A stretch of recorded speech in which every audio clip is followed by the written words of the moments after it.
एक बार अपनी माताजी से लड़ लिए क्योंकि उनको अच्छा नहीं लगता था उनकी माताजी को कि इतना उत्सव क्यों मनाते हो, और उत्सव मनाओ अच्छा है, उत्सव में इतना धन धान्य क्यों लुटाते हो। तो श्री वंशी अली जी कहते थे कि श्री किशोरी जी का सब कुछ है तो किशोरी जी के लिए ही व्यय होगा।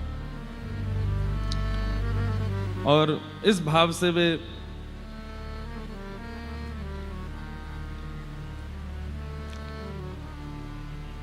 दिल्ली छोड़ करके बरसाने चले गए और बरसाने में जाकर के जहां सब बरसाने के ब्रजवासी अपने घर का कूड़ा डालते थे वहां बैठ गए और कहते हैं 12 वर्ष तक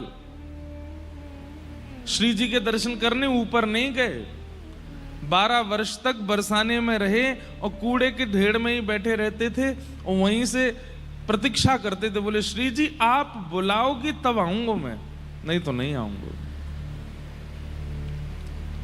बंधुओं, हमारे प्राचीन आचार्यों के भाव सुनकर के कभी कभी हमें लगता है कि हम में तनिक भी कोई भाव है।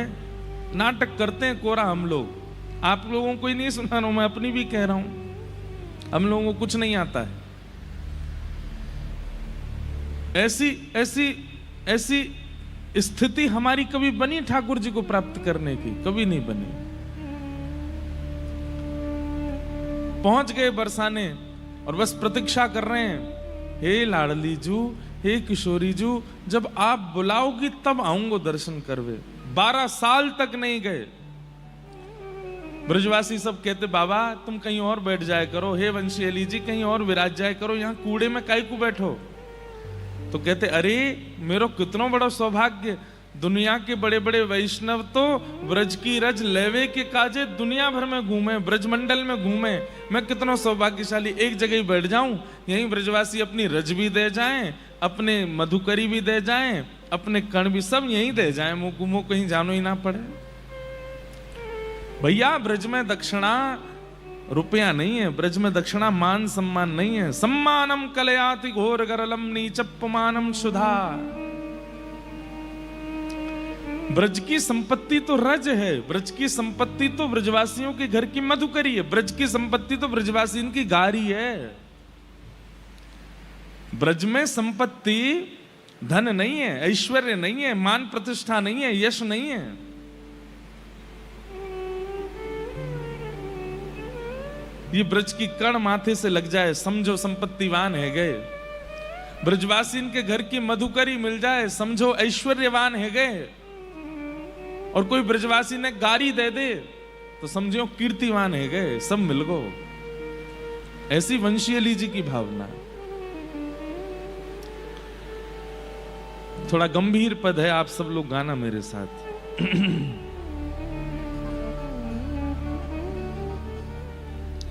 ऐसे काल बिताओ निस दिन, ऐसे काल बिताओ निस। वंशी अली जी कह रहे हैं मैं अपना समय कैसे व्यतीत करूं। सुंदर भाव। ऐसे काल बिताओ दिन, ऐसे काल बिताओ दिन, ऐसे काल बिताओ निस दिन, ऐसे। सब लोग गाइए। भोर सांझ लो, सांझ भोर लो, भोर सांझ लो। मतलब सुबह से शाम तक और शाम से फिर सुबह तक। इसका अर्थ है सुबह से रात तक और रात से फिर सुबह तक। भोर सांझ लो, सांझ भोर लो, भोर सांझ लो, सांझ भोर लो। क्या करूं? लाढ़ लड़ाऊं दोई जन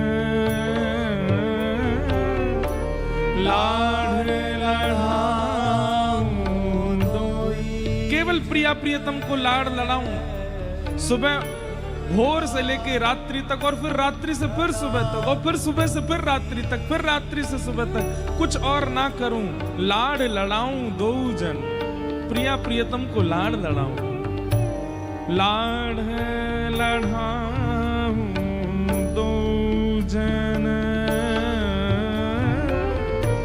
लाड़ लड़ाऊं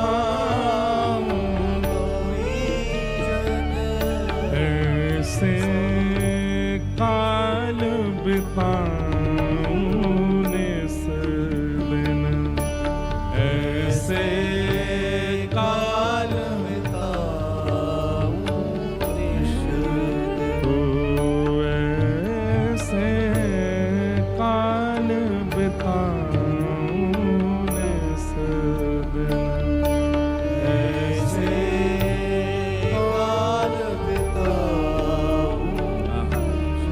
छिन विक्षेप न होई टहल में, छिन विक्षेप न होई।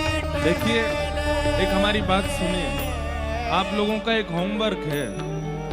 अब आप लोग कथाएं सुनते रहते हैं तो इन पदों के अर्थ समझा कीजिए। आचार्य चरण क्या बोल रहे हैं, अपने आप इसका जितना हो सकता है हम बताते हैं, हम तो पूरा ही बता देते हैं, लेकिन फिर भी आप अपनी तरफ से पूर्ण प्रयास किया कीजिए कि शब्द क्या बोल रहे हैं। केवल समय बिताने के लिए कथा में आते हैं तो कोई बात नहीं है, लेकिन निश्चित भावना है चित्त में प्रिया प्रियतम के दर्शन की, तो इन आचार्य वाणियों को बहुत ध्यान से सुना कीजिए, दोहराया कीजिए, याद किया कीजिए और इनकी भावनाएं समझा कीजिए। क्या कहते हैं, छिन विक्षेप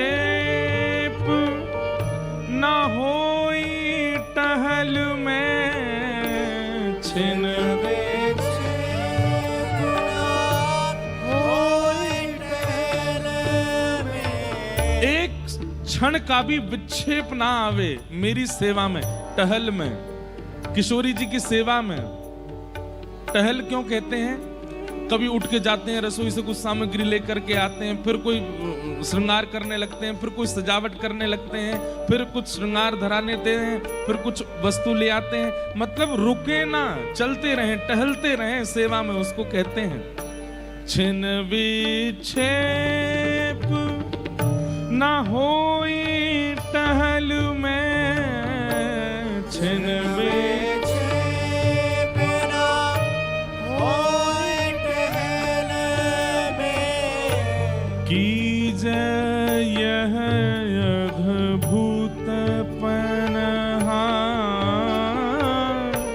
कीजय यह अद्भुत पन, ऐसे काल बिताऊं निस दिन, ऐसे काल बिताऊं निस दिन। ओ सब रस को रस सार बिहारी, सब रस को रस सार बिहारी, हे सब रस को रस सार बिहारी, सब रस को रस सार बिहारी, सोचिन्हो हम रसिक जन, सोचिन्हो हम रसिक जन, हे विविध भांति के और भजन जे, विविध भांति के और भजन जे, विविध भांति के और भजन जे, विविध भांति के और भजन जे,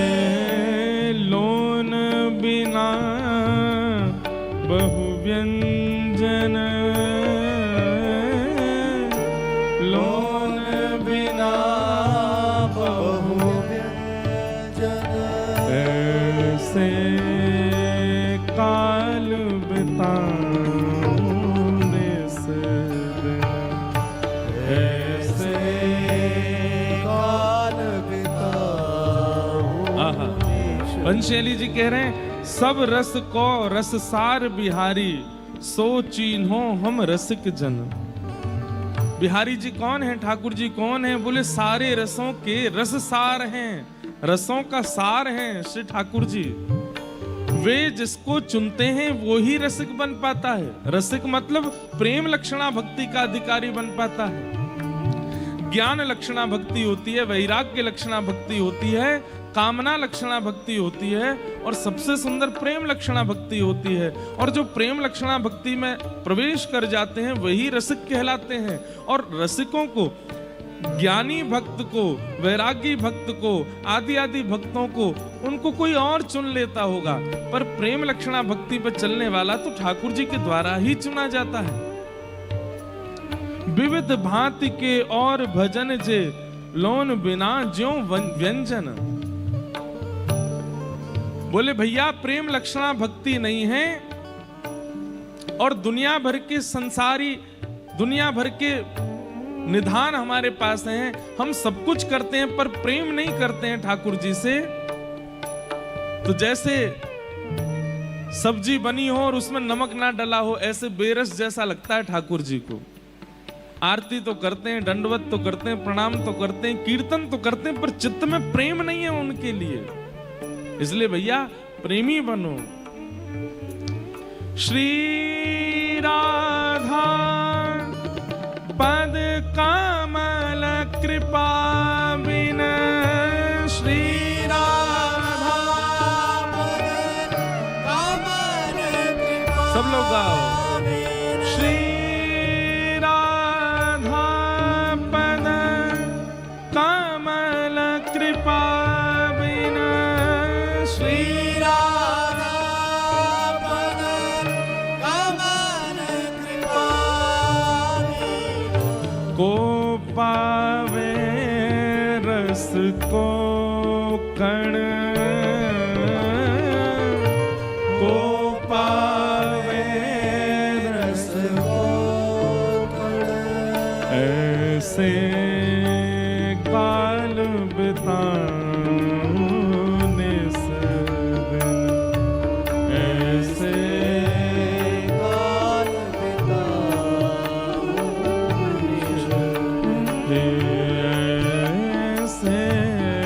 काल बिताने सदन, ऐसे काल बिताने। श्री वृंदावन वास राशि रस, श्री वृंदावन वास राशि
सुंदर भावना है।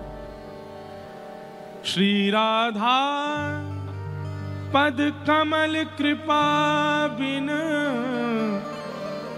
को पावे रस को कण को पावे रस। आप लोग गा रहे थे, गाइए। श्री राधा पद कमल कृपा बिन, श्री राधा पद कमल कृपा बिनु को पावे रस को कण को पावे रस को कण। वंशियली जी कह रहे हैं कि किशोरी जी के कृपा के बिना ये हो ही नहीं सकता कि ब्रज की धूल में, ब्रज की रज में, ब्रज के कण कणों में रत्न का आभास होने लगे। समझ रहे हैं बात को? श्री वंशी अली जी जब दिल्ली से चले गए बरसाने, और जब वहां बरसाने में कूड़े के ढेर में ही बैठ जाते, तो जब ब्रजवासी जन अपने अपने घर की सफाई करके और पूरे सब कूड़े लेकर के वहां डालवे जाते, तो वंशी अली जी देख करके आनंदित हो जाते, नेत्रों में अश्रुपात होने लगता। आहा आहा, श्री जी ने कैसी कृपा करी, आज कितने माला माल कर रही है, देखो वाह घरते भी आयो है, या घरते भी आयो है। अब ब्रजवासियों को संकोच होता था, बोले बाबा तुम अपना स्थान बदल लो, नहीं तो हम कूड़ो कहीं और डालेंगे। तो वंशी अली जी रोने लगते, चरणों में पड़ जाते, बोले मैं आपसे प्रार्थना करूं, ऐसा मत करियो, आप मुझको बस यही आनंदित कर दो कि आप अपने घरन को जितनो कूड़ो है, जितनो रज है, साफ सफाई करके सब यहीं डाल के जाओ, मैं कहीं नहीं जाऊंगा, मुझको सब यहीं मिल जाएगा। भैया ये रज में इतनी निष्ठा किशोरी जी की कृपा में नहीं हो सकती, ब्रजवासी के घर के कूड़ेन में इतनी निष्ठा श्री लाडली जी की कृपा के बिना ना हो सके। 12 वर्ष तक वहीं रहे, और 12 वर्ष जैसे ही पूर्ण हुए, नित्य पुकारते हैं श्री जी को कि हे लाडली जी आप बुलाओगी तो आऊंगा, नहीं तो नहीं आऊंगा। 12 वर्ष बाद एक दिन भोर का समय है, और सुबह सुबह थोड़े थोड़े सूर्य उदय हुए, थोड़ा थोड़ा अंधेरा है, और तभी एक सुंदर मधुर स्वर ने कानों में आकर के कुछ कहा है, जिससे रोम रोम पुलकित हो गया। और क्या शब्द था? अरे वंशी तू मोते मिलवे ना आवेगी, मैं तेरी प्रतीक्षा कर रही हूं, तू मोते कब मिलेगी। ये स्वर सुनते ही सारा शरीर कंपायमान होने लगा, नेत्रों से अश्रुपात होने लगे, और जैसे ही ऊपर की ओर देखा तो अटारी पर श्री किशोरी जी खड़ी हैं और श्री वंशी अली जी को बुला रही हैं, आ जाओ।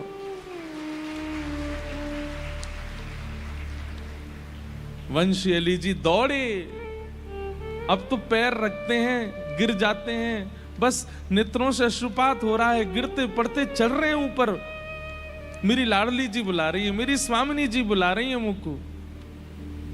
12 वर्ष बाद पहली बार चढ़े हैं ब्रह्माचल पर्वत पर। आज जैसे ही पहुंचे आवेश आ गया, श्री मंदिर में पहुंचते ही किशोरी जी के गर्भगृह की ओर इतने वेग से दौड़े कि बस भीतर प्रविष्ट करके किशोरी जी में ही विलीन हो जाएंगे।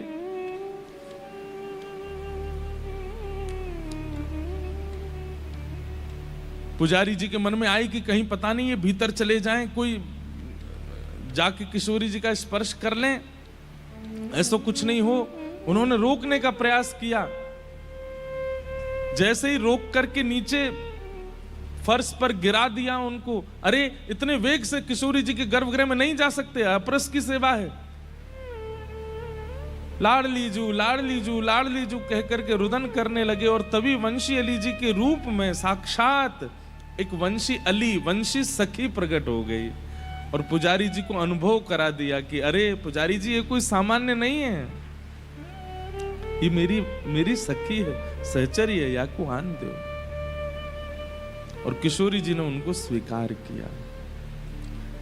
ऐसी श्री वंशी अली जी की लाडली जी दिल्ली में विराज रही हैं, उनके आज दर्शन करने के लिए गए। ऐसो काल बिताऊं इस दिन ऐसो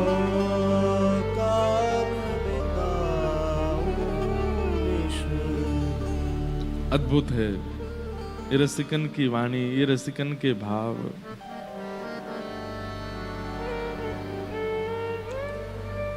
एक और इनका पद है, पड़ी रहूं वृषभान के द्वारे जहां मेरी लाडली राधा, खेलत आवे सुख उपजावे प्राणन की ये साधा, पड़ी रहो वृषभान के द्वारे जहां मेरी लाडली राधा।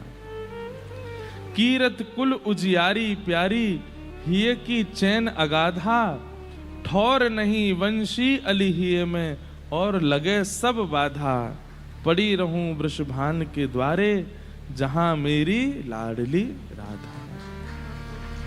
ऐसे भाव प्रकट करते। तो वैसे तो हर साल का नियम होता श्री राधा रमण जी के दर्शन करते, यमुना जी जाते, पर आज सब वृंदावन दिल्ली में ही प्रकट है गयो और यहीं दर्शन भये हैं, यहीं दर्शन है गए हैं। इसके लिए शायद ये जन्मदिन पर कथा होने का अभिप्राय इसलिए हुआ होगा कि वंशी अली जी की लाडली जी ने ही हमको बुलाया दिल्ली, और पहले दिन से ही मन था कि दिल्ली में कथा होगी, एक दिन तो जाएंगे दर्शन करने। क्योंकि मेरा भाव हो जाता है कि जिन रसिकों की एक बार वाणी हम कथा में सुना देते हैं तो फिर उनके दर्शन की इच्छा रहती है। तो पहले दिन भी बना, दूसरे दिन भी बना, तीसरे दिन भी बना, लेकिन 6 दिन निकल गए, कोई योजना बनी नहीं पाई। और आज सुबह आपको हम बिल्कुल सत्यता बता दें, 4:30 बज गए थे हमको, घर जहां रुके हैं वहीं बैठे बैठे इतने लोग आए, वहां इतना सब कुछ। अब मैंने कि भाई अब मैं कैसे जाऊं, क्योंकि 10 बजे से कथा करनी है और वैसे ही हम सोए नहीं हैं, लगभग 20 घंटे तो हो ही गए हैं।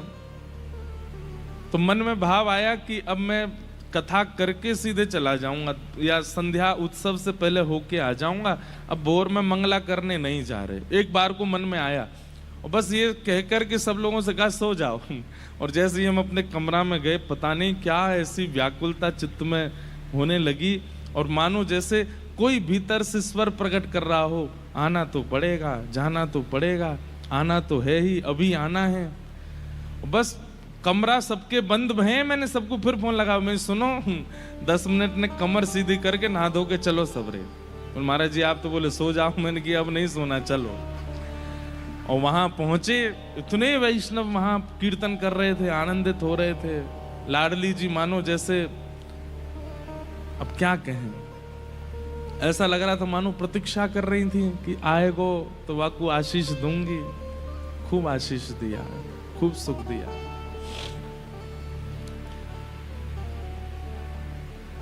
दिल्ली से नेक प्रेम तो हतो ही, लेकिन आज और ज्यादा है गयो लाडली जी के दर्शन करके। ऐसे श्री लाडली जी को बारंबार प्रणाम करें। अब आज कथा का क्रम हम पूर्ण कर देते हैं। ठाकुर जी ने रास विहार किया और श्री राशेश्वर भगवान सब गोपियों के संग और श्री गोपेश्वर महादेव सब देवी देवता सब गोपी बनकर के आए हैं। सबके संग ठाकुर जी ने रास किए हैं।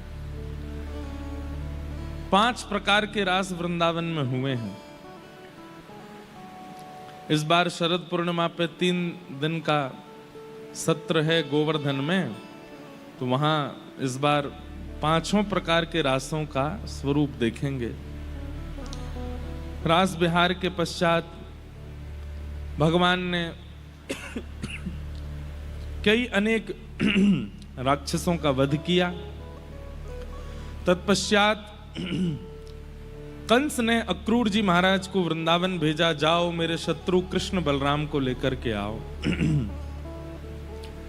अक्रूर जी महाराज वृंदावन आए। वृंदावन आकर के कंस महाराज के द्वारा उपहार मिलना है, यह भाव नंद बाबा को बताया कि आपके बालकों को उपहार देने के लिए, आपके बालकों का सम्मान करने के लिए कंस ने इनको मथुरा बुलाया है।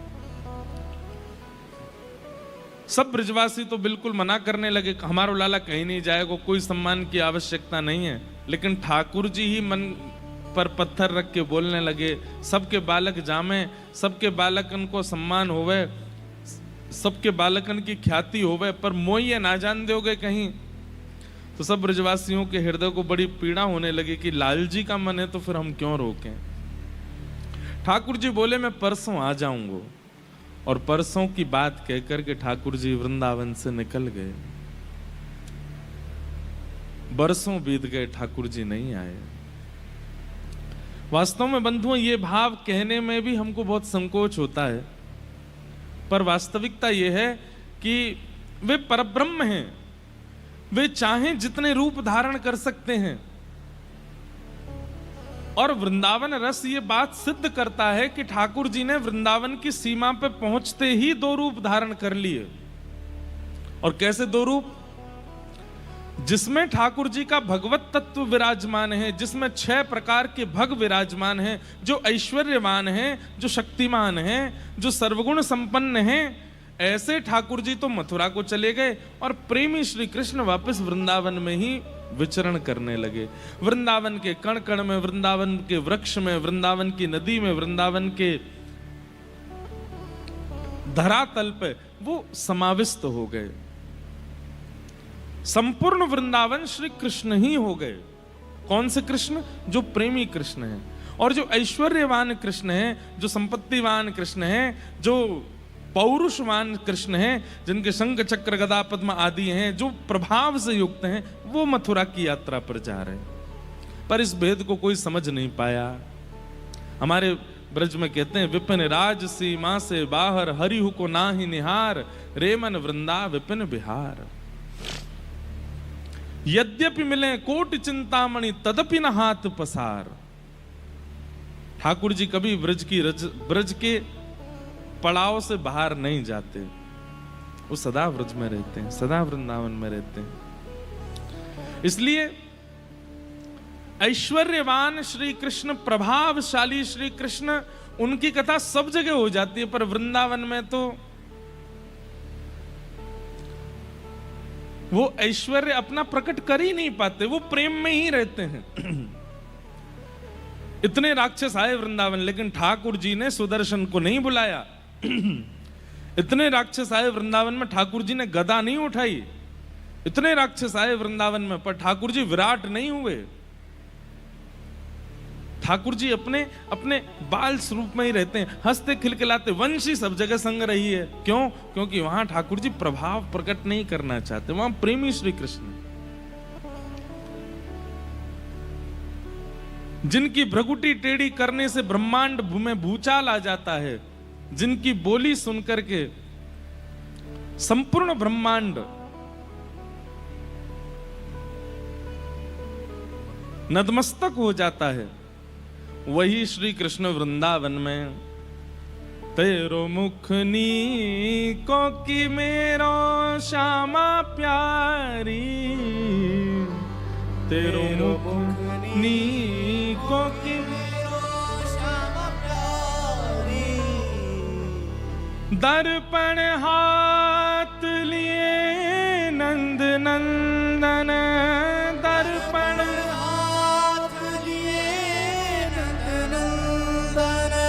साच कहो वृषभानु दुलारी, साच कहो वृषभानु।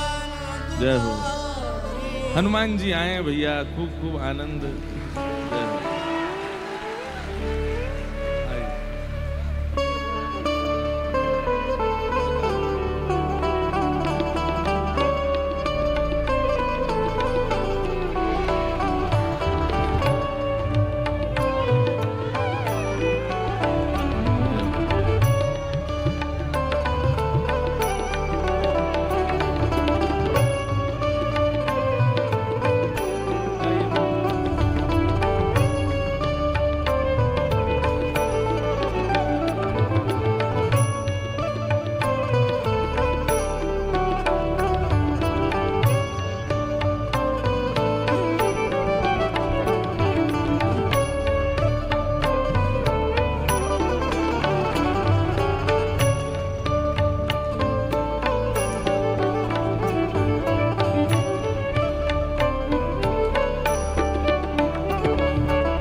बोलो राजा रामचंद्र भगवान की, अनंत बलवंत श्री हनुमान जी महाराज की। भक्ताग्रगण्य श्री हनुमान जी महाराज के सुंदर भावों से पूरे विश्व को पवित्र कर रहे अपनी वाणी के द्वारा ऐसे हमारे श्री रसराज जी महाराज पधारे हैं। बहुत बहुत अभिनंदन, बहुत बहुत स्वागत, बहुत बहुत वंदन।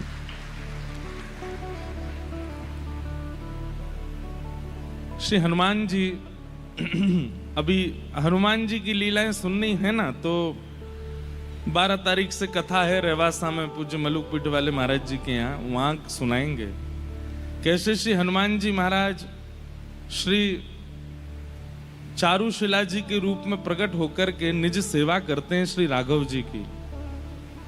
और वहां कैसी कैसी लीलाएं श्री हनुमान जी सखी रूप में करते हैं। तो हम तो वृंदावन वाले हैं, हम तो हनुमान जी को भी सखी बना दें, शंकर जी को भी सखी बना दें, ब्रह्मा को भी सखी बना दें। क्यों? वृंदावन में एक ही पुरुष हैं केवल श्री कृष्ण, बाकी सब सखी हैं, सहचरी हैं। और एक बात आपको निश्चित बता दें, निज भक्ति भाव में जब तक आप सहचरी भाव नहीं लाओगे आपकी सेवा में त्रुटि बनती ही रहेगी। आप किसी के घर जाइए, जिस घर में केवल पुरुष ही पुरुष हों, कोई माताएं बहनें ना हों, वहां भोजन करने जाओ। हो भी सकता है कि अगर पेट भर के भोजन कर आए तो आपको रोग भी लग सकता है या तो मिर्च ज्यादा पड़ गई होगी, नींबू ज्यादा हो गया होगा, या घी भी उल्टा सीधा पड़ गया होगा, दाल कच्ची रह गई होगी, रोटी में कुछ ना कुछ गड़बड़ पड़ गया होगा। लेकिन जिन घरों में माताएं हैं, बहनें हैं, वहां कभी प्रसाद पाने जाओगे तो ये बात निश्चित है स्वस्थ ही रहने वाले हो, किसी प्रकार की कोई दिक्कत होगी नहीं। क्यों? क्योंकि आतिथ्य सेवा इसका गुण माताओं में ही है, भाइयों में नहीं है। इसलिए हमारी वृंदावन की रसरीति में सेवा प्रणाली को स्वीकार करने के लिए सहचरी भाव आना आवश्यक है। या तो यशोदा मैया के भाव से करो, या फिर गोपीन के भाव से करो, मंजरीन के भाव से करो, सहचरीन के भाव से करो। हमारे रामानुज संप्रदाय में भी जो आलविंदार स्तोत्र है एवं हमारे जो आलवार हैं, उन आलवारों में कई आलवार सहचरी भाव से श्रीमन नारायण जी की सेवा करते हैं। कहीं भी किसी भी जगह पर सहचरी भाव गया ही नहीं है। सहचरी भाव एक अंतिम स्थिति है। जो व्यक्ति ये पहचान जाता है कि सहचरी भाव कोई स्त्री भाव नहीं है, ये निज सेवा का बड़ा गूढ़ भाव है, उसमें प्रवेश होके ही सेवा करता है, तभी सेवा पूर्ण होती है। आप पुरुष बन करके ठाकुर जी की सेवा करोगे ना, तो आपसे गलती होगी होगी। आप ठाकुर जी के हाथ भी दबाए दोगे, आप ठाकुर जी को मुख भी टेढ़ो कर दोगे, वस्त्र भी कुछ ना कुछ उल्टे, लेकिन आप जैसे ही भाव रखोगे कि हम एक सहचरी हैं, ठाकुर जी की एक सखी हैं, ये निजी भाव है। सबके सामने प्रकट नहीं करना, कि माता पिता को बता दें कि हम सहचरी हैं। माता पिता कहेंगे तेरो कथा में जानो बंद करामे हम। महाराज जी जैसे तैसे पुरुष भयो हमारो लाला, तुम भाई सहचरी बना रहे हो, तो संसार नहीं समझेगा इस भाव को, और ये ना किसी को बताना है। पर अपनी निज सेवा में जब आप होते हैं अपने ठाकुर जी के साथ एकांत में, उस समय नेत्र बंद करके बस मन से भाव प्रकट कर लीजिए कि हम भी कोई एक व्रज की गोपी हैं, और उस गोपी के भाव से ठाकुर जी की सेवा करो। त्रुटि नहीं होगी, फिर सेवा में उचित ही होगी सेवा। तो हनुमान जी महाराज भी सहचरी भाव से श्री ठाकुर जी की सेवा करते हैं। आज महाराज श्री पधारे हैं, आशीष देने आए हैं, कथा के विश्राम में कुछ भाव श्रवण करेंगे। तो मैं निवेदन कर रहा था कि प्रभावशाली श्री कृष्ण हैं, लेकिन वृंदावन में प्रभाव प्रकट नहीं होने देते। वृंदावन में इतने सहज हो जाते हैं, दर्पण हाथ लिए नंद नंदन, दर्पण हाथ लिए नंद नंदन। आज दर्पण लेके आए हैं और किशोरी जी शिला पे बैठी हैं और उनके बगल में बैठ के किशोरी जी को दिखाते हुए कह रहे हैं तेरो मुखनी को कि मेरो श्यामा प्यारी, तेरो मुखनी को कि मेरो हे किशोरी जी बताइए ने कौन ज्यादा सुंदर है, आप ज्यादा सुंदर हो कि मैं ज्यादा सुंदर हूं? बताओ। ये प्रभावशाली व्यक्ति नहीं कर सकता, ये स्वभावशाली व्यक्ति ही कर सकता है। किशोरी जी कह रही अच्छा हमसे कहो तुम ही क्यों ना देखो, हमसे कहो तुम ही क्यों ना देखो, क्या हम गोरी तुम श्याम बिहारी, हम गोरी तुम श्याम बिहारी। हमसे क्या पूछ रहे हो, खुद ही देख लो। हम गोरी गोरी दिख रही हैं और आप शाम शाम दिख रहे हो। इतना भी कह देती किशोरी जी तो चल रहा था। अभी तक भी ठाकुर जी को थोड़ा तो बुरा लगा कि भाई ठीक है, ये रंग पे क्यों बात कर रही हैं। जरूरी थोड़ी है कि कारे लोग सुंदर नहीं होते हैं। ये रंग पे क्यों आ जाती है बात कि हम गोरी हैं तुम शाम हो। इतना ही कह रही थी किशोरी जी तो ठीक था, लेकिन अगली पंक्ति में क्या कहती हैं, सुनो सुनो सुनो श्याम सुंदर ने दिखाइयो दर्पण। ठाकुर जी दिखाने लगे, ठाकुर जी को लगे अब अच्छो बोलेंगी कछु, अब इनको दिखाऊंगा मैं। अब मेरी बेसर दिख गई होगी, अब मेरे कुंडल दिख गए होंगे, अब अच्छो बोलेंगी। नहीं दिखाइयो दर्पण, देखो श्याम सुंदर ऐसा लग रहा हो। बोले कैसा? मेरो मुख जैसे चंद उजियारो, मेरो मुख जैसे चंद उजियारो, और तुमरो मुख जैसे रैन अंधियारी, तुमरो मुख जैसे रैन अंधियारी। मेरो मुख तो ऐसा लग रहा है जैसे पूर्णिमा को चंद्रमा, और तुम्हारा मुख ऐसा लगे अमावस्या की रात। ठाकुर जी बोले श्री जी मतलब ठीक है, हम स्वरूप तेने कार्य हैं, या को मतलब ये थोड़ी है कि आप ऐसे बोलोगे। अरे ठीक है, आपने एक बार बोल तो दई कि आप गोरी हम श्याम, या को मतलब ये थोड़ी अब तुम उपमा दे रही हो खुद को पूर्णिमा की और हमको अमावस्या की, हमको अंधेरी रात की। ठाकुर जी मान करके बैठ गए, रूठ गए, और रूठते रूठते बोल और गए। बोले सुनो ज्यादा इतराओ मत कि तुम चंद्रमा हो, चंद्रमा भी तभी दिखे जब अंधेरो होवे। अगर अंधेरो ना होगा तो चंद्रमा ना दिखेगो। ठाकुर जी रूठ के बैठ गए, मुझसे बात मत करो, अब तुम चंद्रमा हो ना, डोलती रहो तारे इनके संग, मैं ना हारो। और किशोरी जी मना रही हैं, अरे श्याम सुंदर ना मुझसे बात मत करो, चली जाओ यहां से। किशोरी जी ने शिला से नीचे उतर के मानो ठाकुर जी के घुटने पे हाथ रख के कभी चरण पकड़ रही हैं, कभी ऐसे कर रही हैं और कह रही हैं, नेक मेरी बात तो सुनो। तेरो नयन में मोटो मोटो कजरा, तेरो नयन में मोटो मोटो कजरा। अरे देखो तो यशोदा मैया भी या कारे करूटे को काजर और लगा के भेजे। एक तो श्याम सुंदर, एक तो कारे, ऊपर से यशोदा मैया काजल और लगा के भेजे। लेकिन श्याम सुंदर ने मेरी ओर देखियो। ठाकुर जी बोले कहा देखूं? तुम्हें मेरे नेत्रन में काजल दिखाई दे रहा है? ठाकुर जी बोले हाँ दिख तो रहा है। अच्छा एक बार स्पर्श करके देखो काजल है? ठाकुर जी ने स्पर्श करके देखो तो काजल नहीं है, लेकिन काजल दिख रहा है। ठाकुर जी बोले ये कैसे हो सके? आपके काजल हाथ में ना आ रहा और आंखन में दिखाई दे रहा है। तब किशोरी जी क्या कह रही हैं? क्योंकि हमारे नेत्रन में काजल की आवश्यकता ना है, ये श्याम सुंदर बैठो है ना नेत्रन में, ये काजल बैठो है ना नेत्रन में, फिर क्या आवश्यकता? हमरे नयन में तुम बनवारी, हमरे नयन में तुम बनवारी। तुम तो नख पे गिरी वर धारो,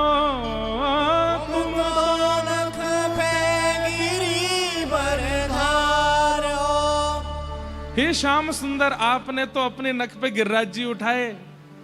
बोले हाँ, लेकिन आपसे ज्यादा बलशाली हम हैं। बोले क्यों? क्योंकि हम उर्धार रहे गिरधारी, हम उर्धार रहे भैया। इस संसार के जितने प्रेमी जन है ना, इनसे मेरी प्रार्थना है, कभी देखो प्रिया प्रियतम के प्रेम भाव देखो, प्रेम शब्द। कभी ऐसे प्रेमी इनके चित्त में बात ही नहीं आ सकती। हम लोगों के चित्त में ऐसे भाव ही नहीं आ सकते जैसे श्री जी के भाव है। आपने तो केवल गिरिराज जी उठाए, पर गिरिराज जी सहित गिरधारी हमने अपने चित्त में धारण कर रखो है। आप तो ज्यादा बलवान हम हैं। हम उर्धार रहे गिरधारी, हम उर्धार रहे गिरधारी। ये बस अब देखो, ठाकुर जी पे गुस्सा करवो ना आवे। कभी कभी मेरा मन करे कि हे श्यामाजू ऐसी कृपा करियो कि अगली बार जब ठाकुर जी प्रकट हो, हम सखा बन के हमें लाला के, और फिर ठाकुर जी सिखाएंगे गुस्सा कैसे किया जाए, क्रोध कैसे किया जाए। नेक्स्ट सीखो। दो बात कर दें चिकनी चुपड़ी श्री जी ने सोई तो मान भूल गए अपनों। अरे मेरी श्यामाजू, मैं तो ऐसे ही कह रहे हो। अरे नाय, आपको मुक्तो चंद्रमा सोई है, मैं तो अमावस्या सोई ठीक हूं, आप तो चंद्रमा सी हो। रीझ गए, बस दो बातन में ही रीझ गए। पहली बात कहा कही, हमरे नयन में तुम बनवारी, और हम उर्धार रहे गिरधारी। बस ये दो बातन में ही ठाकुर जी तो रीझ गए, मान सब भूल गए अपनों। सूरदास या छवि की शोभा, सूरदास या छवि की शोभा, इन नैनन सो टरत नटारी, इन नैनन सो टरत नटारी। तेरो मुखनी को कि मेरो श्यामा प्यारी, तेरो मुखनी को कि मेरो श्यामा प्यारी। अद्भुत। ये कृष्ण जो हैं, ये कभी वृंदावन से बाहर नहीं जाते, ये वृंदावन में ही रहते हैं। वृंदावन में ही रहेंगे, अपनी बेनी बनाते रहेंगे, अपने श्रृंगार करते रहेंगे, दर्पण हाथ में ले घूमते रहेंगे, वंशी बजाते रहेंगे, इधर उधर मटकते रहेंगे, कभी यहाँ पे कृपा कर, कभी वहां पे अनुग्रह कर। इनको राक्षसों से मतलब नहीं, इनको ब्रह्मांड से कोई अभिप्राय नहीं। ब्रह्मांड में क्या चल रहा है, कब चल रहा है, कैसे चल रहा है, सब संभालो तुम अपने आप ही। हम तो ब्रजवासी हैं, ब्रज में ही रहेंगे। वो कृष्ण आज भी वृंदावन में है, वो कभी वहां से नहीं जाते। अब बहुत रहस्यात्मक भाव है, कहां तक सुनाएं आपको। प्रभावशाली श्री कृष्ण मथुरा गए, और मथुरा जाकर के कुबलिया पीड़ हाथी का उद्धार किया, धनुष भंजन किया। कंस की पूरी सेना को एक एक मुष्टिक प्रहार में ठाकुर जी ने सबका वध कर दिया, और 50 सिद्धि ऊपर बैठे हुए कंस को अपनी दोनों भुजाओं से उठा करके 50 सिद्धि ऊपर से नीचे पटक दिया, और उसके वक्ष पर कूद करके ठाकुर जी ने उसके प्राणों का हरण किया। बोलो कंस मर्दन भगवान की। अब धीरे धीरे धीरे आप देखेंगे श्री कृष्ण जो हैं वो प्रभाव में ज्यादा आने लगेंगे, ऐश्वर्य में ज्यादा आने लगेंगे। जो उनका निज स्वरूप है वो धीरे धीरे अब घट जाएगा। क्यों? क्योंकि वो वृंदावन में है।